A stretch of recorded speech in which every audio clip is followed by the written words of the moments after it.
Muito boa noite. O Você em Cena está no ar e já adianto. Você que é empreendedor ou que quer empreender, tem esse desejo. Esse programa foi feito pra você.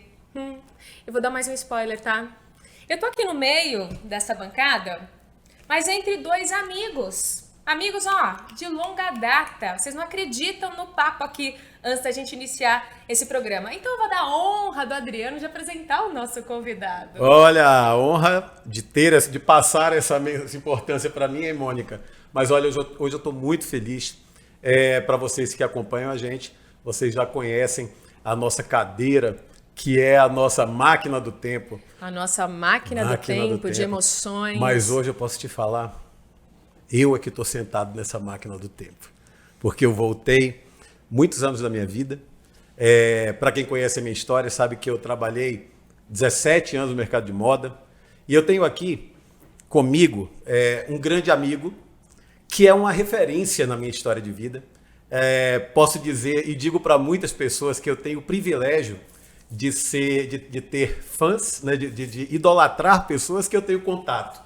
Isso é muito bacana, né? Então, assim, quando a gente tem uma pessoa que a gente se espelha, que a gente admira, e a gente consegue chegar até ela e conversar e pegar dicas, informações, e até mesmo dizer que é amigo. Eu tô ficando emocionada, Adriano. É por isso que eu tô te falando, a cadeira hoje tá talvez já tá tremenda tá aqui, viu? arrepiando.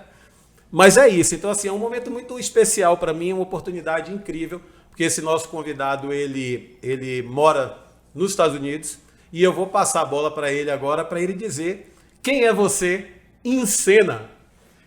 Bom, primeiro, prazer, Mônica. Muito prazer. Muito mais do que o Adriano, porque eu já conheci Ele sempre faz anos, isso, cara. Tá? E já que é um papo de amigos, é o Dri. É Lá o da Dri! Bahia, aquele garoto baiano, cheio de manha, que chegou na nossa empresa, conquistou todo mundo e 27 anos passaram de amizade. E eu acho que a nossa história, né, da Fórum, da Triton, das empresas de moda da minha família, se confundem com a família que a gente formou lá das pessoas. Você vê, acho que faz mais de 10 anos que a gente não se vê e é como se a gente tivesse se visto ontem. Então acho que isso que a gente conseguiu deixar um legado de participar do momento de vida profissional das pessoas, mas virou uma coisa pessoal e é isso que a gente plantou e graças a Deus eu estou aqui hoje. Por um acaso, né? Muita sorte. Acaso. Claro, mas eu posso te falar uma coisa, Gente. cara. Você não mudou muita coisa, não, viu? Depois de 10 anos assim eu te vi, tá igualzinho, não mudou nada. Gente, para tudo. Para A gente tudo. vai ficar nesse Olha só, papo aqui. é o seguinte, as emoções estão fluindo aqui. Eu tô aqui no meio, eu tô sentindo vibração de um lado, vibração do outro, brilho nos olhos. Ali, ó o olhinho do Adriano, já tá ali lacrimejando. Esse programa vai ter muitas emoções, hein, gente? Então vamos lá? André, muito obrigado pela sua presença. E agora, fazendo jus aí à máquina do tempo, eu queria que você começasse a trazer essa história extraordinária, né, de um garoto de família humilde que cresceu dentro de uma empresa e chegou aí em empresas e negócios internacionais. Por favor, comece a sua história. Bom, obrigado mais uma vez pelo convite, é uma honra estar aqui com vocês. Bom, acho que eu contar a minha história em primeira pessoa nunca seria justo, porque a minha família construiu e eu fiz parte da construção de um negócio, de uma história, enfim, não foi só o André. Então eu começo pelo meu avô, um sírio fugitivo da Primeira Guerra, que foi parar na Argentina num navio cargueiro, e ele era amigo do meu bisavô, que nessa época sobrevivência era você se juntar, porque você não sabia nem para onde você ia. Ele tinha 44 anos de idade, amigo de Santos Dumont. Santos Dumont, Uau. na França, falou assim, olha, foge, porque estão exterminando os judeus. Então ele fugiu para a Argentina, e meu bisavô junto, meu bisavô de origem egípcia, e conheceu a minha avó, que tinha 19 anos de idade, e meu avô 44. Uau. Imagina. E aí o meu bisavô falou assim, olha, você tem que casar com o Marcos, minha avó Esther, porque é uma questão de sobrevivência. Ela falou assim, eu não vou casar com um velho de 44 anos de idade. Falou assim, não é questão de querer, é questão de sobrevivência. E eles começaram uma linda história no Brasil, vieram para o Brasil e tiveram 9 filhos. Moravam no quarto e cozinha. Caramba. Olha aí. Então, ali começou a história da família Dweck, de muita superação. Meu avô Mascate, vendendo tecidos na rua, colocava aqui no ombro. A minha avó cuidando de 9 filhos, cozinhando em casa das pessoas, cozinhando para fora e com muita educação, zero de dinheiro e muitos valores pessoais, formaram uma família. E isso nos anos 60, mais ou menos, 70, que a gente começou a história das empresas da família, que é a Triton e a Fórum, que foi onde você trabalhou por tantos anos. Claro, quem viveu, né, os anos 80, 90, lembra com muita alegria e com muita felicidade dessas marcas. Para a gente que trabalhou na empresa, a gente pôde vivenciar um pouco do que é a construção de uma marca. Eu entrei em 1994, era muito novo ainda, tinha 17 para 18 anos de idade e aprendi muito dentro dessa história. E aí a família, ela começou, o projeto da Triton, ela começou através do Tufi e do Isaac, não foi isso? Sim, na garagem da casa da minha avó, o Tufi costurava, fazia o modelo, o Isaac vendia e outros irmãos e sobrinhos não, porque a gente era muito pequeno, né? Em 75, eu nasci em 73, ajudavam com o que pudesse para entregar o produto, para cobrar. Enfim, minha mãe começou a trabalhar na companhia um pouco depois, em 81, inclusive no ano que a minha mãe foi trabalhar na companhia, que ela trabalhava antes de costureira, meu pai era motorista. Foi um ano muito marcante na minha vida, porque os meus tios, por uma questão de sustento, né, de sobrevivência, vamos falar assim, estudaram num colégio interno, que era um semi-orfanato para crianças judaicas. Chamava Lar das Crianças da Congregação Israelita Paulista. Fica aqui pertinho. Em São Paulo. Em São Paulo mesmo. E a gente entrava domingo na escola e sexta-feira. Por que a gente? Porque a geração da minha mãe e dos meus tios, todos estudaram lá. Porque você era sustentado por alguém da colônia judaica que adotava uma criança sem saber quem. E eu sou o segundo neto mais velho, então eu peguei a parte pobre da família, que tá tudo certo, não tem problema nenhum. Só que em 81, quando minha mãe assumiu a responsabilidade de trabalhar na Fórum, que lançaram a Fórum, a Triton já existia há 6 anos, eu fui estudar na escolagem interna. Morava, eu entrava domingo e saía sexta-feira com 8 anos de idade. Então você imagina uma criança com 8 anos de idade, não vai ver o pai, a mãe e os irmãos de domingo até sexta-feira. E por que domingo até sexta? Porque sexta-feira é o Shabat, que é o dia mais religioso, então eu passo o sábado com a família em casa, o domingo voltava para a escola. E foi uma lição muito dura, né? Porque com 8 anos de idade eu tive que aprender a me virar, eu tinha que arrumar minha cama, eu tinha que estudar sozinho, mas só que tinha vários valores que foram plantados na cabeça de um garotinho de 8 anos de idade, que depois de muitos anos que eu entendi o que aquilo era importante, de organização, de ambição, de ir atrás dos seus objetivos, de saber que você pode, independente da condição do meu avô que veio da Primeira Guerra, ou dos meus tios que moravam no cortiço de quarto e cozinha com a minha mãe e os meus tios, enfim, a família toda, ou eu que ainda comecei num colégio interno. E eu lembro até que na época que eu tinha um pouco até de vergonha. Por quê? Porque meus amigos estavam em colégio particular. E eu não é que estudava no colégio público, eu estudava no colégio interno. Para ficar público, eu tinha que melhorar um pouco ainda. Mas que depois de alguns anos eu entendi que aquele momento foi que preparou a minha cabeça para estar onde eu estou hoje. Porque a gente não é melhor nem pior que ninguém. Porque eles plantaram nas crianças lá, e plantam, existe até hoje, né? É uma instituição, eu não sei quem me adotou. E hoje eu ajudo a instituição também, não sei para qual criança. E eles plantaram uma mente rica, mas não rica de dinheiro. Rica de saber que você é capaz. Se você for honesto, se você cumprir esses objetivos, se você estudar, se você for uma pessoa organizada, educada. Então foram valores que uma criança de 8 anos de idade, estou com 48, faz 40 anos isso. Educação, eu me lembro como se fosse hoje. Claro. Então aí começou a história. Isso é incrível, né? Porque dentro do desenvolvimento humano, a gente fala muito, né, tecnicamente das crenças, dos valores, dos significados que são enraizados justamente na nossa infância. E aquilo faz com que a gente crie um mundo individual, né? E quando a gente projeta mais à frente, a gente vê pessoas extraordinárias que conquistaram, conseguiram. Muitas pessoas às vezes dizem assim, é muita sorte, né? E não é sorte, é justamente tudo aquilo que você foi plantando, tudo aquilo que foi virando verdade na sua vida e foi fazendo sentido para que em algum momento tudo isso venha à tona e se revele, né? Transformando este mundo num empresário, num pai, num marido, né, numa pessoa religiosa. Eu quero... Cara, você já viu, né, Mônica? Se a gente ficar batendo papo aqui, vai ser eu tô uma aqui confusão. eu tô porque, prestando olha, atenção o olho por enche de lágrima. E eu quero pôr o André, a gente vai ter que puxar o assunto para dentro. A gente já vai colocar ele na máquina do tempo? É claro, ele já está na máquina do tempo. Mas literalmente agora? Não, eu quero pôr ele agora em cena, porque Em cena? A gente tem tempo, o diretor está olhando para a gente ali. Então Ai, eu meu acho o Deus. seguinte, André, quando que você entrou em cena, né? Quando o assunto você estava no colégio, ali você já estava construindo valores, mas talvez naquele momento você não entendesse que tudo aquilo faria parte de uma caixinha de ferramentas que você utilizaria para o resto da sua vida. Como foi sua entrada numa empresa que, como eu participei dela durante um período, eu vi muito, Mônica, uma empresa de meritocracia, sabe?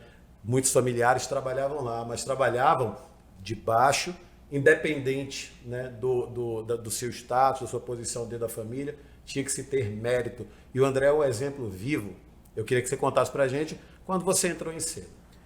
Foi interessante, porque logo depois que eu saí desse colégio interno, enfim, minha mãe não tinha condição, né? Começando a empresa, meu pai também, estudei em escola pública a vida inteira. E aí, com 13 anos, o menino judeu, ele se forma homem. Então faz o bar mitzvah, né? Que você estuda 2, 3 anos, eu estudei 2 anos. E daí me formei com 13 anos de idade, foi em setembro de 1986, 35 anos atrás. Minha mãe falou assim, o que você quer de presente? Que é um dia especial, né, para criança. Eu falei assim, eu quero trabalhar. Minha mãe, como assim? Tô te falando que você quer de presente, quer uma bicicleta, você quer alguma... Eu falei, não, mãe, eu quero trabalhar. Ela falou, menino, você tem 13 anos de idade. Eu falei, mãe, você começou com 10, com 12. Ah, mas a gente era miserável. Eu falei, mãe, não importa. Se eu tenho hoje uma cabeça boa, como eu aprendi no Lar das Crianças, eu quero trabalhar. E aí, eu estava, lógico, no final do ano letivo, né? Estava na 7ª série do ginásio, eu não sei nem como que chama hoje isso no Brasil. Eu acho que é o 8º ano. Ensino fundamental. E aí, na 8ª série, ela deixou, eu fui trabalhar na empresa do meu tio Samuel, que você conheceu, que era o caçula, chamava Afros. Era ali perto se eu não me engano, do Ipiranga. E daí, eu comecei lá com 13 anos de idade, eu tinha que ter uma autorização do juizado de menores para estudar à noite, com 13 anos. Porque, imagina, uma criança de 13 anos de idade indo na escola à noite. Sim. De dia, já não é toda criança aqui numa escola pública vai, porque falta muito, enfim. Problemas sociais, né, que existem, né? Eu morava na periferia, na Vila Califórnia. Enfim, e aí comecei a trabalhar na empresa do Samuel. Eu lembro que eu ganhava um salário mínimo. E a Fórum era a empresa bacana da família. Falava, mas você fazia o quê? Eu era office boy. Office boy. Office boy. Comecei de baixo. Eu falava que, para quem não, acho que nem usa isso mais hoje, né? Falei assim, office boy era legal. Eu falei, não, office boy é o seguinte, a faxineira mandava em mim e o porteiro. Verdade. Eles falavam assim, a faxineira falava assim, André, acabou o produto de limpeza, você vai lá no mercado e compra. E o porteiro é a mesma coisa, André, é o seguinte, tá chegando uma pessoa aí, você vai lá e leva essa carta para ela. Então eu era abaixo da faxineira do porteiro. Mas aí você também já aprendeu o seguinte, né? Já deve ter tido aí uma boa aula de convivência com pessoas, humildade, sim, né? E até mesmo se reportar para pessoas. Isso deve ter sido muito bacana para sua história. Não, com certeza. E com 13 anos, né? Com 13. Assim, se eu for olhar hoje para trás, com 8 anos de idade, quando eu estudei no Lar das Crianças, eu não tinha a maturidade de uma criança de 8. Tinha muito mais. Porque todas as crianças choravam. Todo dia, imagina, não tem o pai e a mãe? Eu não chorava, eu falava assim, não vou chorar, porque todo mundo está chorando. E eles colocavam metas na cabeça das crianças, era uma coisa incrível. Hoje que eu olho, que era assim, era um casarão que moravam acho que 80 crianças. 40 embaixo e 40 em cima. Depois já vou emendar na história da Fórum. E aí, o que acontece? Se você tirasse notas boas, se você cumprisse todos os horários, se limpasse seu quarto, deixasse tudo organizado e você fizesse a lição de casa no horário, você podia jogar futebol, os meninos. E as meninas voleibol. Mas muita tarefa. Só que era num janelão. O que acontece? Quem não cumpria ficava nesse janelão, olhando as crianças brincar do lado de fora, porque tinha que ficar estudando. Olha. Então eles colocavam a pessoa e falavam, você quer ir lá brincar? Esse é o prêmio. Você precisa estudar. Então plantou isso. Então quando eu comecei com 13 anos de idade, eu já tinha essa consciência. Falei assim, olha, eu não quero estar do lado de lá do janelão olhando os outros terem sucesso. Quero sucesso, jogar futebol, vôlei, entendeu? Eu quero estar jogando futebol. Isso virou um gatilho, né? Exatamente, na minha cabeça. Então eu entrei com 13 anos de idade e eu chegava pro meu tio Tufi e eu falava para ele, olha, com 30 anos de idade eu vou ser diretor dessa empresa. Ele, é isso mesmo, garoto, vamos lá. E comecei a trabalhar, depois na Fórum, que eu ganhava um salário mínimo na Afros. E a Fórum estava crescendo, e aí me contrataram para ganhar um salário mínimo e meio. E eu cheguei e falei, uau, vou ter 50% de aumento. Que essa era a minha cabeça. E eu estudava, e aí, o que eu fiz com o meu primeiro ano de salário? Eu me paguei um colegial técnico de administração de empresas. Minha mãe não tinha condição de pagar, e eu me banquei. Então eu pagava, sei lá, eu ganhava, sei lá, vamos falar dinheiro de hoje, R$2.000, eu pagava R$1.500 de escola. Sobrava pouco, quase nada. Ia de ônibus, tinha tudo, não passava fome nem nada, mas na minha cabeça eu falava assim, eu estou investindo no meu futuro. Minha mãe não pode pagar, mas eu quero estudar num colégio melhor para ter um futuro, para poder ser o diretor da empresa. Só que eu falei isso para poucas pessoas. E aí fui crescendo. Ô, André, deixa eu cortar rapidinho aqui e te fazer uma pergunta, abrir uma discussão aqui, bem rápida, para a gente não perder a história do André. Mas assim, o que você, Mônica, você, André, acham do trabalho hoje, né, abaixo da maioridade, vamos dizer assim? Um garoto de 13, 14, 15, né, que começa a ter essa vontade, esse almejo do trabalho. Como é que você vê isso? Primeiras damas. Bom, hoje em dia acho muito difícil um adolescente de 15, 16 anos se dispor a trabalhar dessa forma como você se dispôs, né? Hoje Mas você acha geral assim? Depende. A gente tem localidades no Brasil, né? Aqui na região sudeste, onde nós estamos, vamos colocar para São Paulo. Eu acho muito difícil, e isso é um achismo meu, tá? Um adolescente, um pré-adolescente de 15 anos, um adolescente de 16 anos, falar assim, pai, mãe, é o seguinte, o presente que eu quero hoje pra mim, se eu posso escolher, é trabalhar. Não, ele vai escolher o videogame, vai escolher... Você acha que esse artigo tá raro hoje? Qualquer game aí que puder. A legislação, nos Estados Unidos é um pouco diferente, né? Porque você tem os part-times, que é você trabalhar em períodos específicos. Por exemplo, a minha filha com 14 anos de idade, ela tirou um certificado de babysitter, babá. E ela, logicamente, que estudava das 7 da manhã às 4 da tarde, porque lá é praticamente período integral. E aos finais de semana, ela com 14, tirou um certificado, fez o cursinho, falou assim, olha, eu quero trabalhar, pai. E trabalhava de babá, quando os casais saíam para jantar, 4 horas, 5 horas, na casa de brasileiros ou de americanos. Normal, ela falava inglês, lógico, fala até hoje, né? E português também, entendia a cultura. Então, e quem olha, aí você fala em meritocracia, o americano bate palma. Fala assim, uau, uma menina de 14 anos quer trabalhar.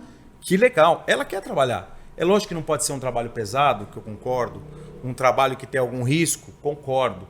Mas um trabalho menor, vou dar um exemplo, tem uma companhia de motorhomes. Se tivesse um garoto de 14 anos, fala assim, tio, posso ajudar vocês lavando os motorhomes? Eu vou lá esfregar a roda, eu vou pegar lá a máquina de lavar. Assim, qual que é o risco? Zero. Entendeu? Então, se fosse uma questão legal no Brasil, porque não é mais legal, eu acho que deveria ter algumas funções definidas, com riscos calculados e, lógico, sem abusar de força, enfim, da estrutura da saúde física. E não tirar a criança da escola. Exato. Não, tanto que eu te falei, era nos finais de semana ou fora do horário. Mas vamos lá, continuando, aí você cresceu na empresa, a empresa cresceu, nesse momento já era a Fórum, já era a Triton? Você foi crescendo junto com a empresa? A empresa, quando eu entrei em 87, a Fórum só tinha uma loja, que era no Shopping Guatemi. Desculpa, no Shopping Morumbi. E a Triton não tinha nenhuma loja. E aí a empresa foi crescendo, eu crescendo junto com a empresa sem perceber. Só que eu chegava, a questão de meritocracia, né? Por ser parente, eu tinha que chegar mais cedo e ir embora mais tarde. Com certeza. Porque uma vez eu cheguei atrasado. A empresa tinha 1.000 funcionários. Aí meu tio Isaac, que era sócio do filme, me chamou na sala dele. Fui lá, falei, Isaac, tudo bem? Você chegou atrasado. Falei, Isaac, me desculpa, o ônibus atrasou. Falei, não, você não pode chegar atrasado. Falei, Isaac, mas o Joãozinho, o Zezinho e o Luizinho chegaram também. Ah, mas você tem que dar exemplo. Porque como que eu vou chamar a atenção deles se o meu sobrinho chega atrasado? Aí ficou aquilo na minha cabeça. Falei, caramba, que dura que eu tomei, né? Tem que ser assim, mas eu entendi que ele estava me dando uma oportunidade ali. Falei assim, se você chegar antes que todo mundo e for embora depois, estou dando um exemplo de horário, tá? Claro. Mas de outras funções, se um dia tiver uma oportunidade na empresa, fala assim, também, o André chega antes, trabalha mais que todo mundo, Claro. é justo que ele, Claro. que ele tenha essa meritocracia ou o merecimento, né? E aí, em 17 anos, eu tive 17, passei por 17 cargos dentro da companhia. Um por ano? Média de um por ano. E nunca me esqueço, foi um dia, talvez o dia mais impactante na minha vida. Meu tio Isaac, ele é meu padrinho de nascimento, padrinho de casamento. E foi meu mentor, porque o Tufi, ele era, né? O criador, o marketing, o gênio da moda. E o Isaac tocava a fábrica, o financeiro, a administração, logística. E você se identificou mais por essa parte do negócio? Não é a questão, é a pergunta que eu exatamente ia falar agora. A família, a maioria queria trabalhar na área comercial. Que era a área mais legal, mais divertida, ganhava mais dinheiro. Mais dinâmico. Só que ninguém queria trabalhar na área financeira. E daí, quando eu fiz 18 anos, o Tufi chegou para mim e falou assim, ó, pô, você tá indo bem. Eu estava 5 anos na empresa, com 18. Eu vou te dar um presente. Falei, pô, Tufi, o quê? Você entrou na faculdade? Entrei. Me dá o boleto aqui que eu vou te pagar. Pô, imagina, era absurdo. Eu ganhava 3 mil reais por mês, a faculdade era 2 mil. Era assim, eu soltei rojão. E ele falou assim, Tufi, vou investir na sua carreira. Que legal. Porque eu quero te preparar para você ser diretor da companhia com 30 anos de idade. Olha lá. Falei, caramba, então casou com aquilo que eu tinha falado com 13. E aí eu coloquei uma coisa na minha cabeça e falei assim, mas não é que ele vai me dar o cargo. Eu preciso correr atrás. E a questão psicológica, né? Com 18 anos você já está mais maduro, porque 18 anos com 5 de experiência, né? Tinha tomado bastante. O Adriano trabalhou lá, sabe que não era fácil, né? Quem trabalhava muito, tinha muita pressão, tal. Tinha que abrir caixa, tinha que virar à noite às vezes, normal, né? Mas eu coloquei uma coisa na minha cabeça e falei assim, olha, a área financeira administrativa ninguém quer. E a área comercial de marketing todo mundo quer. Eu vou para onde ninguém quer porque tem menos concorrência. Cresce mais rápido. Que era a parte mais chata, mais técnica, mais difícil e de maior responsabilidade. Ele estava lá, ele sabia disso. Claro. E aí que veio a ascensão do André, né? Porque eu acho que você se encontrou nesse ambiente e ali você se revelou. Sim, porque era uma questão técnica. Primeiro, voltando à origem da família, ninguém na minha família tinha faculdade. Ninguém era formado. Nenhum. Então eu falei assim, se eu estudar e me formar, já tenho um diferencial. Quebrou o padrão. Segundo, o único que trabalhava na área financeira era o dono da empresa. Os outros, primos, tios, irmãos dos meus tios, né? Não. Eu falei assim, eu tenho mais uma chance. E terceiro, era uma área que sempre dava muito problema. Por quê? Por desconfiança às vezes, né? Sim. Pô, o caixa não bateu, deu uma diferença, faltou alguma coisa, desviaram um recurso. É uma coisa que é onde você vai pegar o desonesto, onde mexe no dinheiro. Sim, com certeza. Às vezes em outras coisas é difícil você pegar, né?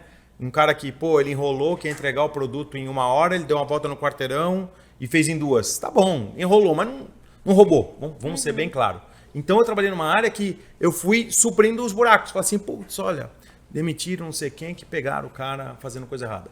Pô, põe o André lá porque ele é de confiança. Mas falei, pô, mas eu não sei nada de contabilidade. Você aprende? E aí eu tinha que aprender. Só que eu tinha 19, 20 anos de idade. E aí o meu tio Isaac, ele falava uma coisa pra mim, desde garoto. Falou assim, ó, moleque, você se prepara que com 50 anos de idade eu vou me aposentar. Falei, tá bom, Isaac, tá bom. Sócio do Tufi. Não, falando assim, mas falando da boca pra fora. E aí chegou com 30 anos de idade, nunca me esqueço, eu fiz 30 anos em dia 9 de março, dia 31 de março ele me chamou na sala dele. Falou, tenho 2 notícias pra você. Primeiro, eu te chamei hoje aqui, eu ia te chamar amanhã, mas amanhã é 1º de abril, dia da mentira. Eu vou te chamar hoje, porque se eu te falasse amanhã, você não ia acreditar. Primeiro, senta aqui, fechou a porta, o Adriano não lembra como que era. Ele era um cara super sério, pouca risada, zero emoção.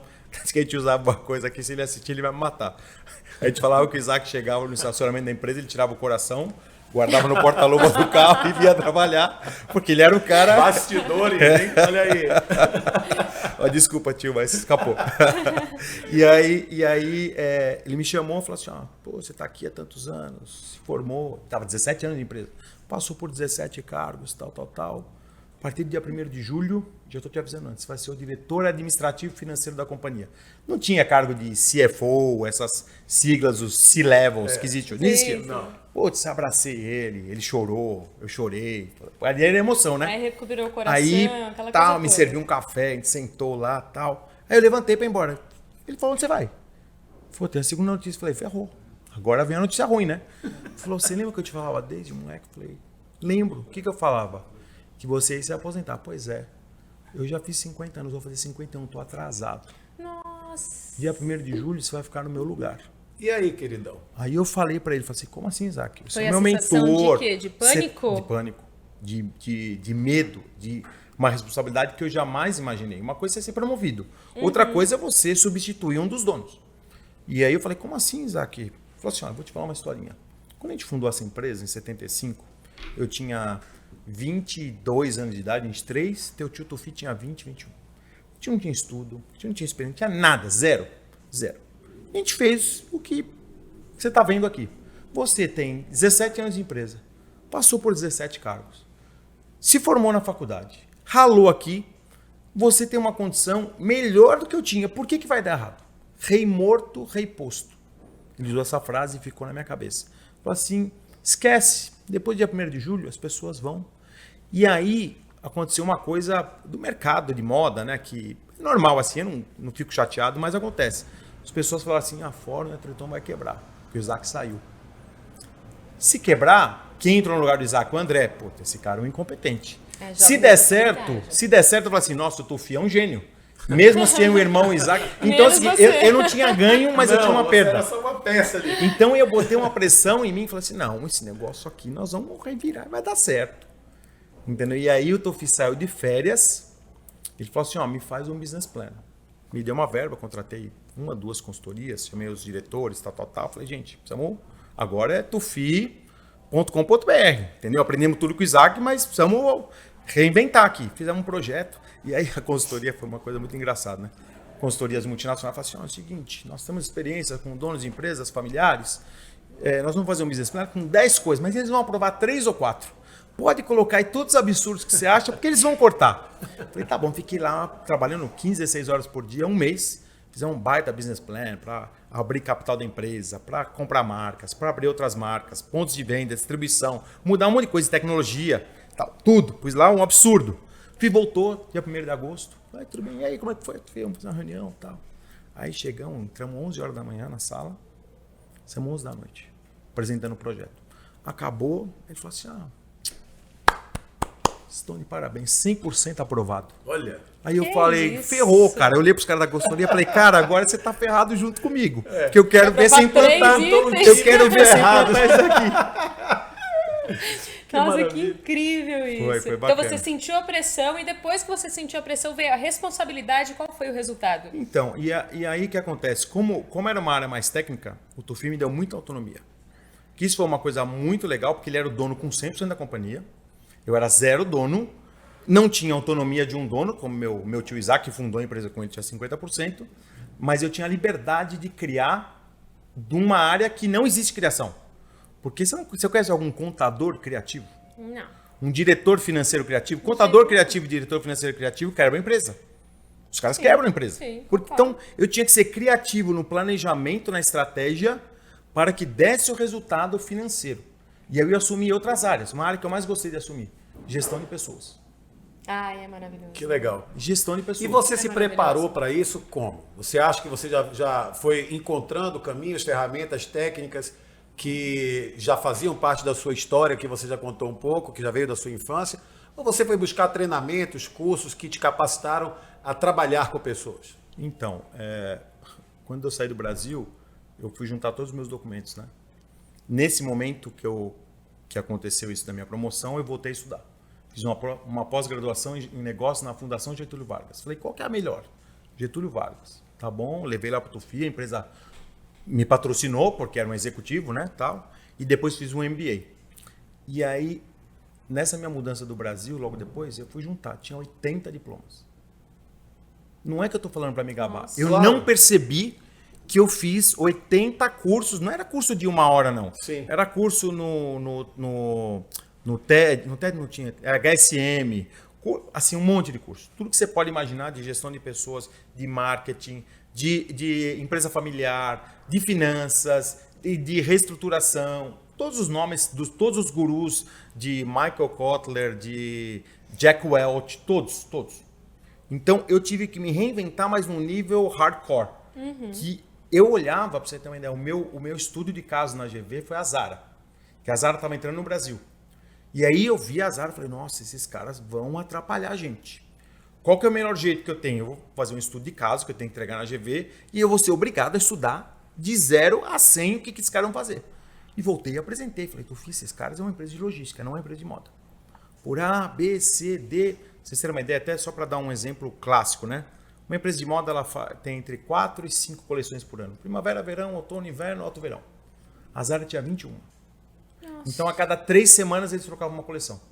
Então, aí eu comecei a entender que eu falei, nossa, nós precisamos nos reinventar na questão logística. Que é uma coisa que eu sabia zero. Zero. O Isaac era um gênio da logística. Ele sabe disso. Então, todas essas oportunidades que foram tendo, uma coisa que era legal, né? Eu falava pro Tufi, o mais legal de tudo é o seguinte, eu estudava na GV num dia, à noite, né? De dia eu trabalhava, GV 7 da noite até 11 horas da noite. No outro dia, 8 horas da manhã, eu estava na fábrica. Aprendi isso ontem. Vou testar. Testar, deu certo, deu errado. Mas era muito fresco. Por quê? Porque eram turmas, a minha pós-graduação eram 28 alunos. Minto, a pós-graduação era 2 turmas de 30 alunos que se cruzavam. Então, níveis todos seniors. E o meu MBA era 28 alunos, chamava FGV CEO. Tinha que ser presidente de companhia. Desde a Dell, Pão de Açúcar, HP, empresas como JBS, enfim, tinha empresas gigantes. Eu estava aprendendo mais com os caras do que às vezes com a formação acadêmica. E aí voltava e implantava no outro dia. O networking é uma coisa que muita gente pergunta. Fala assim, pô, como que faz para ter um networking sustentável? Eu não ia fazer negócio. Que nem você. Eu fiquei teu amigo. Isso. Qual que é o networking? Cara, eu não quero fazer negócio com o Adriano. Eu quero virar amigo dele. Se fizer negócio, tá tudo certo. Se não fizer também, conheci um cara incrível, maravilhoso, bacana, vale a experiência. E isso eu coloquei na minha vida inteira. Então, muitas pessoas também me ajudavam. Ninguém chega lá sozinho. Nem história do Facebook, nem a Tesla nos Estados Unidos, que eu estou vendo lá o fenômeno acontecer, né? Com Elon Musk, que vocês olham mais pela imprensa, a gente sente lá no dia a dia, né? Claro. Ninguém chega sozinho. Não. E André, assim, caminhando um pouco mais, né? Aí a empresa foi muito bem, você assumiu esse cargo tão importante, mas chegou uma hora que vocês resolveram vender a empresa. E o que eu quero saber nesse momento? É justamente a sua transformação. Né? Porque assim, como eu não sou o convidado hoje, eu não vou contar a minha transformação quando eu saí da Triton, mas eu quero que você conte pra gente como que isso ocorreu na sua vida, né? No momento que a sua história, né, é construída até aquele momento, vocês decidem vender a empresa, e aí você muda radicalmente de país, de negócios. Conta um pouquinho sobre isso. Sim, eu acho que tem até um degrau antes. Na verdade, a gente não ia vender a empresa. A gente ia comprar outras empresas. E aí, nesse processo... Que estava dentro do seu business plan. Isso, que estava no business plan. Por quê? Porque a gente queria abrir capital em 2010. Isso foi em 2006. A gente conversando com algumas empresas para comprar, tal. E um banco de investimento que representava uma dessas empresas não deu certo o negócio. Falei assim, cara, por que vocês querem comprar? Por que vocês não vendem? Eu disse, não, a gente quer comprar. Mas por quê? Eu falei, porque está no nosso business plan. Ele falou assim, mas hoje o mercado está subindo. Eu acho que vocês têm um baita patrimônio, né? Um equity no mercado. A gente contratou uma... E aí fizeram meio que uma proposta. Tu falou assim, nossa, tudo isso? Eu falei, Tufi, tudo isso por quê? A gente não sabe quanto vale. Entendeu? Então imagina que você tem lá a sua casa que vale 500 mil e você não sabe. Chega alguém e fala assim, olha, eu te dou 450. Você fala assim, nossa, que legal. Aí você vai fazer uma avaliação, vale 550. Ué, você está vendendo mal. Claro, porque, viu, Mônica, eu lembro que esse momento, assim, as empresas estavam muito, né? As marcas estavam muito bem posicionadas. Muito, assim, o momento áureo da Triton, né? Com os desfiles no São Paulo Fashion Week, a Gisele Bündchen à frente da marca. Foi surpreendente, realmente. Interessante. E aí, como é que foi fechar esse ciclo de tanto tempo? Aí o que acontece? A gente fez esse estudo e daí a gente viu que realmente tinha um valuation, né, um valor da companhia que era uma vida, né? E aí eu cheguei com o Tufi e falei, Tufi, não é a grana. Porque você é um cara bem sucedido. Não vai mudar, vender a companhia, você não vai trocar de carro, trocar de casa, jantar num restaurante mais legal ou viajar numa classe que você não viaja dentro do avião. Não existe, depois da business first, não existe a super first. Não vai mudar nada. E a gente chegou num momento que ele estava bem cansado, fisicamente. Eu tive quase um piripaque, eu fui para o hospital com 35, tive um burnout, com 35 anos de idade. E daí a minha avó faleceu. E aí é aquele momento que você faz a sua reflexão. Fala assim, o que eu quero da minha vida? E a gente, nesse momento, a gente teve certeza que vender a companhia, até por questões sucessórias, né? As filhas não estavam envolvidas na gestão no dia a dia, o Isaac tinha saído, eu estava lá como principal executivo, foram 8 meses de negociação, teve 81 reuniões, o Tufi participou de 3. A primeira, uma no meio e no final. Por quê? Porque logicamente que não era a praia dele fazer due diligence, auditorias e análises de números e planilhas, e estoques e financeiro, tudo financeiro, né? Lógico que tinha gestão de marca. E daí quando a gente vendeu a companhia, caiu a ficha. Por quê? 2 coisas. Primeiro, o Tufi tinha um contrato de não compete. Então ele continuava na companhia por até 3 anos e eu não tinha um contrato de não compete. E nesse momento eu falei assim, se eu não tenho um contrato de não compete, é hora de eu repensar. Então imagina que você é um jogador de futebol, que você está jogando lá num time e vai vencer o seu contrato. Você está feliz naquele time, mas vai vencer. E aí alguém te liga. Fala assim, cara, por que você não faz isso? Você começa a falar assim, pô, eu nunca ouvi um telefone, hein, mano? Eu não fui atrás de emprego, eu não fui atrás de nada. Mas o próprio Tufi, a gente montou um outro negócio, que era um family office, uma gestão de recursos financeiros e imobiliários, e a marca da minha prima, Karina Dweck. Então eu ia começar do novo com menos pressão, mais tranquilo, mais qualidade de vida, que a gente estava precisando. Tá? Então, nesse processo de transição, que foram 5 anos que o Tufi não poderia trabalhar na indústria da moda, só na questão dos ativos financeiros e imobiliários, né? Gestão do patrimônio dele, que aí eu parei para pensar, falei assim, eu vou fazer 40 anos de idade. O que eu quero da minha vida? Eu já estava 25 anos na moda. E casado com filhos. Casado com 2 filhas pequenas. E aí eu comecei a analisar os Estados Unidos, por quê? Porque o dólar estava baixo. O brasileiro estava indo para lá, eu comprei um imóvel de investimento meu em Miami, comecei a ir com mais frequência, uma coisa que eu nunca pensei em morar fora do país, e eu tinha uma frustração de não falar inglês bem, de nunca ter morado fora do país, trabalhei, fiz 3 faculdades, 80 cursos, mas não tinha, faltava alguma coisa. E eu queria empreender. Eu não queria mais ser o André, sobrinho do Tufi. Eu queria ser o André Dweck, que vai montar meu negócio, começar do zero, num país novo, língua diferente. Carreira fui trabalhar solo, com o né? mercado imobiliário, que eu nunca tinha trabalhado no Brasil, num outro país, numa outra língua. Tanto que muita gente fala assim, André, você é maluco. Você é totalmente maluco, irresponsável. Me chamaram de irresponsável. Eu falei, como é irresponsável, cara? Tô indo com uma reserva bancária, financeira. Se tudo der errado, eu tenho 2 anos para pagar as contas. Tudo bonitinho, planejamento financeiro, né? Claro, outro dia eu falei sobre isso, falei assim, desafio não é aventura. Sim. Isso é um grande Com desafio. Aliás, planejamento. a sua história de vida, você sempre pegou desafios, aceitou desafios, encarou os desafios. E não é aventura, né? Não. E não pode ser aventura, né? Que é que eu te falo, o mindset que aconteceu comigo e que, lógico que a vida me ensinou, eu não posso falar isso para uma pessoa, para quem está assistindo a gente, porque cada um tem a sua história. Eu voltei, quando eu tinha 8 anos de idade, no lar das crianças, que não é que não era nada. Para chegar em nada, precisava crescer e fazer alguma coisa. Voltei com 13 anos de idade. Então eu falei assim, eu vou voltar, vou recomeçar com 40, uma coisa que eu já fiz com 8, eu já fiz com 13. Começar do zero, humilde, comecei do zero, não sei nada desse mercado, vou estudar, vou trabalhar, vou entender e não chegar lá e falar assim, olha, eu era presidente da Fórum e da Triton, maior companhia de moda do Brasil, saiu lá numa matéria, André Dweck foi responsável pela maior negociação da história da moda do Brasil. Eu podia chegar, bater no peito, chegar lá nos Estados Unidos e falar, sabe quem eu sou? Cara, eu sou o cara. Pô, eu fiz a maior negociação. Eu falei, não, esquece, os caras não sabiam nem falar meu nome, falava Duck.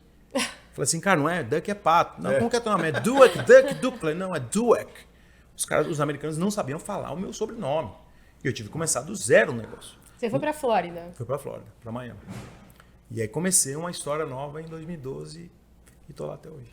Caramba, não, e eu lendo a sua história, você formou uma boutique, né, imobiliária, e você ajuda brasileiros a encontrarem imóveis, né, lá na Flórida. Conta um pouquinho isso pra gente. Sim, então aí tem 2 fases.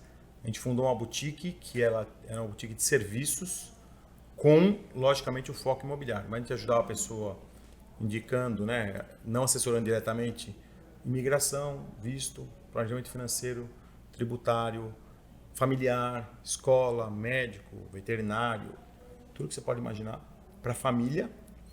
E em 2020 eu vendi a companhia para os americanos, que é a maior companhia do mercado imobiliário do mundo. Uma companhia inglesa-americana, foi fundada na Inglaterra e depois um braço nos Estados Unidos. E eu continuei com eles, estou com eles até hoje, vou ficar por muito mais tempo, super feliz lá, porque eles enxergaram que o serviço ia além, porque quando você compra, fala assim, vai, a gente vendeu a Ford. O que tinha? Tinha loja, tinha estoque, tinha máquina. Quando você vende em imobiliária, o que tem? Um computador, um mailing list e o que está na tua cabeça. O cara está comprando tua capacidade intelectual e tua capacidade de gerar resultado, performance. Simples, porque o computador não vale nada. Então, quando você vende um ativo intangível, que é uma marca, ou a tua capacidade, você tem que provar para o cara que você dá resultado. É diferente de falar assim, olha, eu vou te vender uma loja que tá linda, ó, bonita, tá vendo? Aqui na Rua Oscar Freire, aqui em São Paulo. Projeto maravilhoso. Quanto vale? Ah, vale R$1 milhão. O cara vai lá, faz a avaliação, vale R$1 milhão. Você vendeu, assinou o papel, foi embora. No outro dia, se ele não vender, se a loja for mal, o problema é dele. Agora a capacidade intelectual não. Fala assim, ó, tá bom, tô comprando a tua capacidade. Você vem para cá, você não vai embora. Não é que eu tô comprando, você vai se aposentar. Você vai continuar me dando resultado. Só que com um sistema americano e com um cuidado brasileiro, que é muito diferente. O americano é super organizado, mas ele é aquele negócio, olha, a gente fala, é straightforward, né? Que ele olha sempre para frente. O brasileiro não, ele dá aquela sambadinha, um pouquinho para cá, um pouquinho para lá. Ele tem um jogo de cintura. E isso é uma vantagem lá. Se você usar isso para o lado positivo, não para querer fazer coisa errada. E eu percebi isso, e eles perceberam também. E aí eu acabei vendendo a companhia para eles um mês antes da pandemia, e a gente está super bem lá, estamos liderando o mercado nessa questão dos brokers brasileiros, e estamos super felizes. Que coisa, esse André é um danado, como diz a Bahia. E Adriano, você vê a trajetória dele. Saiu da Triton, seguiu ali carreira solo e foi construindo mercado imobiliário. E tem outros mercados que você entrou também, né? Mercados completamente diferentes. Não, o André, ele é demais. Quando eu digo assim que eu admiro, eu espelho muito, né, no André, porque ele é esse cara mesmo. E com esse sorrisão no rosto, essa alegria, o cara ainda é piloto, é super envolvido no automobilismo, é o amor da vida dele. Eu tô com o nosso diretor ali mostrando o horário, eu já tô desesperado aqui, querendo falar mais. Mas olha, André, eu quero te fazer uma proposta aqui para a gente caminhar nessa máquina do tempo agora, porque são tantas histórias lindas da sua vida e eu vou te fazer 3 perguntas dentro dessa sua história extraordinária. Eu quero que você pontue os 3 momentos mais incríveis, mais felizes, mais extraordinários dessa sua trajetória de vida. Eu sei que não deve ser uma missão fácil ele destacar 3, mas eu quero 3. Olha, momentos, assim, tem muitos, né?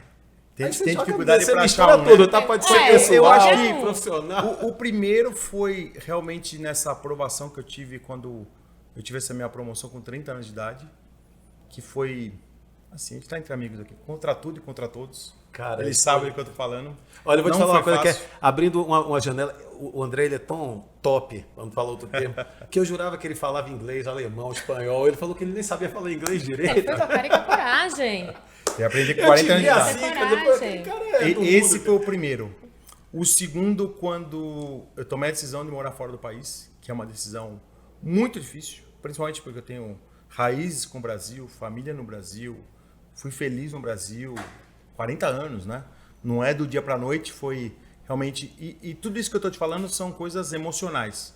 Não é ganhar menos, ganhar mais. Claro. Foi promovido, não é isso. A mudança dinheiro. Exatamente. A mudança te fez muito feliz. E aí, esse foi um momento são 2 lados positivos, né? E aí eu aprendi o lado negativo de se morar fora do Brasil. Que foi do jeito mais duro. Inclusive, hoje eu estive no cemitério israelita. Nos últimos 6 anos eu perdi meu pai, minha mãe e meu irmão. E você fora do país? Fora do país. E aí você para pensar e fala assim, o que valeu toda essa história que eu contei? Ela vale pelo legado que minha mãe, meu pai e meu irmão deixaram para mim. Porque é uma coisa até me emociona, porque quando você constrói uma coisa, você quer dar orgulho para quem? Para os seus filhos, para sua esposa, para os seus amigos de verdade e para os seus pais. Ponto.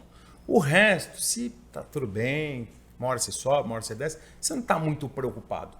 E quando nós éramos em 3 irmãos, né? Hoje só eu e meu irmão Anselmo, caçula, que você conhece, o Xandre, que você conheceu, que Deus o tenha, já faleceu faz quase 3 anos, e minha mãe recentemente. E aí você para pensar e fala assim, puxa, a vida bateu muito em mim. Desde lá do lado das crianças, desde começar a trabalhar cedo, escola pública, à noite, contra tudo, contra todos na minha carreira. Mas as porradas, vamos falar assim, que eu tomei, todas me fizeram crescer. Então é uma coisa que até um pouco antagônico que eu vou falar. Essas perdas pessoais e familiares são irreparáveis. Mas ao mesmo tempo eu consegui tirar coisas positivas das coisas que meu pai fazia, do meu irmão que era super engraçado, atencioso. Eu era um cara pouco comunicativo, um cara mais sério. A minha escola, né, veio disso, né? E a atenção que a minha mãe dava nos detalhes com as pessoas, de cumprimentar um por um. Eu tomava muito mais cuidado quando eu ia demitir uma pessoa do que admitir. Porque admitir, imagina, tô te contratando, você fala assim, todo mundo sorrindo, vou trabalhar lá fora. feliz. Aí fala assim, nossa, a Mônica não deu certo, performance, ou ela não se adaptou. Eu preciso comunicar para ela, porque eu era o cara que comunicava a notícia ruim. Então eu falei assim, eu preciso comunicar para ela de um jeito que amenize. Então eu criei uma coisa até na companhia que eu aprendi com a minha mãe isso. Minha mãe não era de RH, não fez faculdade. Você cuida das pessoas. Então eu aprendi e falei assim, putz, Mônica, então antes de eu ir conversar com você, a gente ia fazer um plano de recolocação. Falei, Mônica, é o seguinte, tá aqui, ó, conversamos com 6 empresas, já mandamos o teu currículo, tá aqui, infelizmente não deu certo, nós vamos te pagar aqui tua indenização, tudo bonitinho, você tá aqui, no teu currículo você põe meu telefone e manda o cara me ligar. Nossa, que bacana, André. Então isso é uma coisa familiar. Então quando você perde os seus entes queridos, que você olha para trás e fala assim, cara, por que deu certo nos negócios? Não é porque a gente inventou o Facebook, não inventamos nada. Empresa de moda, gente, tem 13, na época tinha 13 mil no Brasil. Foi uma das 13 mil. A calça jeans era mais bacana, o vestido era mais legal, a camiseta era mais colada, a arquitetura da loja, o estilo, o marketing, o branding. Tá ok, mas não era uma reinvenção de nada. Mas era o cuidado com as pessoas. Esse é um dos motivos que eu tô aqui hoje. Pela relação que eu tenho com o Adriano de tantos anos e outras pessoas.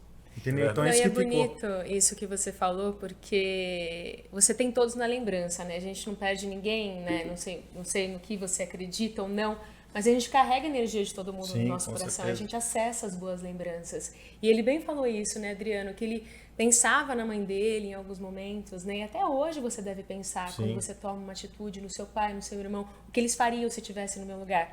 Isso é muito importante Muito. para a inteligência emocional, para conseguir tocar a vida depois de uma perda. Sem dúvida. E fica o legado, né, André? Não, com Fica o certeza. legado, com certeza. E o legado só os anjos conseguem plantar. Porque legado não é para qualquer ser humano. Tem ser humano aí milionário, super bem sucedido, que o cara morre e vai 3 pessoas no enterro, nem gente da família. Então, assim, isso é bem sucedido, não é? Então só os anjos, que são pessoas que têm um dom divino. Independente da religião, nós somos judeus, mas eu acredito muito nessa questão da energia, entendeu? E fala assim, pô, passou para frente. Entendeu? Então você pega aí, só finalizando, marcas milenares que a pessoa morreu em 1920. Como que conseguiram a 4ª, 5ª geração continuar? Porque a pessoa humanizou aquilo. Sim. Hoje a gente fala muito nisso, né? Mas Muito, fala. fala assim, vamos humanizar as redes sociais. Não, a pessoa já fazia isso quando não tinha rede social. Quando não tinha nada, entendeu? Quando não tinha nem jornal, nem revista, nem televisão. Então, esses valores que eu tive, eu sou um cara privilegiado de ter isso dentro da minha família. Que com certeza foi para os negócios. E aí você fala assim, o que é ser bem sucedido? Não é ter trabalhado, ter comprado, ter vendido empresa, ter ganhado dinheiro, isso aí vai e volta. Bem sucedido é eu vir para São Paulo como eu não vinha há 3 anos, entendeu? Eu coloquei, pô, gente, tô indo para São Paulo, pô, tem, sei lá, 30, 40 amigos querendo se Todo encontrar mundo comigo quer e não consegui encontrar com todo mundo, por questão de uma semana. Foi para mim, isso daí é sucesso. Então, pra gente finalizar nossa máquina do tempo, né, Adriana? Sim. Que o tempo já tá, correu muito rápido, viu? História maravilhosa sua. Hoje a gente tem o André aqui do presente. Daqui a 10 anos, como esse André vai estar? Olha, boa pergunta, viu? Eu sou um cara que eu aprendi, né, a ter mini metas, que é uma coisa que as pessoas às vezes esquecem de comemorar os pequenos feitos. Se eu bati uma meta hoje, conquistei um cliente, um novo negócio, um projeto deu certo, que pode ser de uma semana, de um dia ou de uma hora. Isso para mim, ela vai completando as metas, que daí pode ser trimestral, mensal ou anual. E você chega no seu plano de longo prazo. Então, a hora que você consegue juntar essas pecinhas na sua cabeça, é um mapa mental. Não é um business plan. É um mapa mental. Então, eu me enxergo daqui 10 anos. Primeiro, minhas filhas estarem bem encaminhadas, terem uma formação educacional, dentro e fora de casa, e principalmente moral, e ética, que é uma coisa que falta muito hoje. Então as pessoas estão um pouco perdidas. Eu acho que isso é ter sucesso de eu olhar. Minha filha Pietra está com 19, ela vai estar com 29. A Sofia está com 13 e vai estar com 23. Eu ver elas bem, eu falo assim, missão cumprida como pai. Que é mais importante do que missão cumprida como empresário. Tá? Segundo, eu aprendi uma coisa lá no Lar das Crianças. O sucesso ele é muito relativo. O meu primeiro apartamento que eu comprei tinha 60 metros quadrados. Hoje, graças a Deus, eu moro numa casa grande. Eu fiquei mais feliz no apartamento de 60 metros quadrados, que era pequenininho de 1 quarto. Então, a felicidade não está no tamanho do teu patrimônio, no quanto você ganha, no carro que você tem, ou no relógio, ou na bolsa que você usa. Pois isso é importante, faz parte das conquistas, as pessoas têm que usufruir disso. A pandemia ensinou isso pra gente, né? Com certeza. Mas eu acho que tem uma questão muito maior do que tudo isso, que é ver o teu ecossistema, que é a tua família, quem trabalha com você. E só para finalizar, por exemplo, eu tenho minha imobiliária. A minha melhor corretora, eu dei uma participação na companhia para ela, há 5, 6 anos. Ela cresceu, mudou a vida dela, ela casou, tem filhos, está feliz, comprou uma casa. Mérito dela, mas eu fico feliz. Porque eu olho e falo assim, uau, eu consegui ajudar uma pessoa que merecia, eu dei a chance, ela cresceu e conquistou, mudou a vida dela. Eu não troquei de casa, nem de carro, nem nada, mas eu fiquei feliz por ela. Então você também fica feliz com o próximo. Então, eu vou fazer 50 anos de idade. Eu não tenho muito mais que olhar de conquistas de longo prazo e falar assim, olha, eu preciso disso. Não preciso mais nada. Eu quero isso, legal, bacana, eu acho que o ser humano tem que ter ambição. Mas sem deixar de olhar para trás e falar assim, nossa, até onde eu cheguei já está muito bom. Então está na hora também de a gente ajudar um pouco. E para finalizar, meu querido amigo... Mas é um homem diferenciado. Para finalizar, você agora no seu camarote emocional, olhando a sua história de vida, você mudaria alguma coisa? Você gostaria de voltar em algum momento para fazer alguma coisa que você deixou de fazer? Olha, acho que é difícil, porque mudar alguma coisa mudaria o futuro, mas mudaria a dor. E eu aprendi muito na dor. Então, eliminar a dor, assim, no momento vai ser legal. Falar assim, poxa, o que eu mudaria? Eu gostaria de estar aqui quando meus pais faleceram. E eu não pude, por questão de pandemia, de fechamento de espaço aéreo, consulados e outras coisas. E o meu pai, idem. Meu irmão, eu estive, né? Eu gostaria de ter mudado isso. Emocionalmente. Negócio, cara, não. Não, porque eu acho que eu tinha... Todos os perrengues que eu passei, as dificuldades, eu tinha que passar. E todos que eu vou passar no futuro, eu tenho que passar. Porque é onde eu vou aprender. Eu não gosto de ter mérito por sorte. Assim, esse cara deu sorte. Tem muita gente que fala assim, mudou para os Estados Unidos, o dólar está 2, hoje o dólar está 5 e pouco. Mas o dólar também estava 1 antes. Eu não mudei com 1. Aí eu falo assim, não, eu queria mudar quando estava 1. Não é justo. Entendeu? Você sempre olhar para o lado vazio do copo.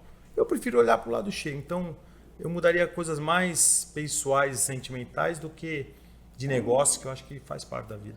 Mais familiares. Sim, sim. Meu querido, essa é a história do André Dweck, contada em quase 50 minutos. A gente estourou um pouquinho, né? Opa, mas valeu demais. É por isso que você é essa pessoa extraordinária, por isso esse pai, esse marido, esse empresário, esse amigo incrível. Toda a história que você viveu, sem dúvida, eu acredito verdadeiramente que tudo que a gente vive tem um porquê, né? E tudo isso vira combustível para o nosso crescimento, nossa evolução. Um homem aí que tem valores familiares, espirituais, né, pessoais, profissionais, muito claro. Eu estou muito feliz, te agradeço, passo para a Mônica. André, antes da gente finalizar, emoção já está me pegando. A emoção já está pegando aqui, Adriano. Vou até segurar aqui, vou para esse ladinho aqui. Antes da gente finalizar e encerrar aqui o programa, nos despedirmos, eu queria que você olhasse para aquela câmera ali e falasse para quem olhou para a tua história, para quem assistiu a tua história e falou, caramba, eu quero ser igual a André. O que eu preciso fazer para ser como ele? Olha, eu falei uma coisa hoje com meu irmão, né? Eu falei assim, não tem de ser igual a ninguém, tem de ser melhor. Então, tudo isso que você ouviu, se conseguiu te impactar de alguma coisa, tenta fazer melhor. Porque toda a história tem um lado bom, que a maioria eu contei, eu sempre sou muito transparente, tem um lado das dificuldades, mas procura ser um ser humano melhor. Se você for um ser humano melhor dia a dia, as pessoas vão querer te encontrar, vão querer fazer negócio com você, vão querer te ajudar e isso vai te transformar. Eu aprendi isso quando eu mudei de país. Começa do zero, não tem ninguém, não tem a família para você falar assim, ó, meu filho tá com um problema, preciso levar no hospital. Não tem. Você tem que se virar. Mas eu aprendi que pessoas estendem um braço para pessoas boas. Seja no trabalho, seja no negócio, seja com a família, seja na hora da dificuldade. Então, procura sempre ser um ser humano melhor. Se eu conseguir passar alguns valores legais para você, eu vou ficar feliz se puder te impactar de alguma maneira. E depois me segue lá nas redes sociais, André Dweck, me manda uma mensagem. Se precisar de alguma coisa, também estou à disposição. Gente, que programa incrível. Meu coração tá até quentinho, tá acolhedor. O Adriano, eu não vou nem falar, que o Adriano tá com sorriso de orelha a orelha. Porque antes de começar o programa, a gente falou assim, vamos fazer um segundo podcast para falar das fofocas. Falar das fofocas. Então eu já tenho que assumir esse compromisso. Veio pro Brasil, tem que voltar aqui já pra liga fofocar. pra gente pra contar as histórias. Fechado. Novas histórias com o Adriano, né? Que eu tô esse curiosíssima pra saber Você os lembra? Eu contei antes, você lembra a história da festa fantasia do Super-Homem? Lógico. Eu já conheço Foi essa história. muito bom estar com você. Pelo amor de Deus. Um dia eu conto pra você. Ó, vai lá nas nossas redes sociais, @VocêEmCenaOficial, que eu mesma vou contar essa história do Adriano vestido de quê, Adriano? Olha, super bem, só que eu Pois era é. desse finolinho assim. Ó, magricelinho. Bom, vamos lá, vamos nos despedir. Deixa o papo em todo protelar. A conversa boa. Mas tem que se despedir. Muito obrigada, André. Eu que agradeço. Obrigada pela história Obrigado, de querido. vida compartilhada com a gente. Prazer Foi um enorme estar aqui privilégio. falando com vocês. Adriano, tamo junto. Tamo junto. Mônica, muito prazer. Muito Espero obrigada. que você tenha gostado. Gente, obrigada pela companhia. Até a próxima semana ou até o próximo episódio. Do Você em Cena. Beijo! Até já!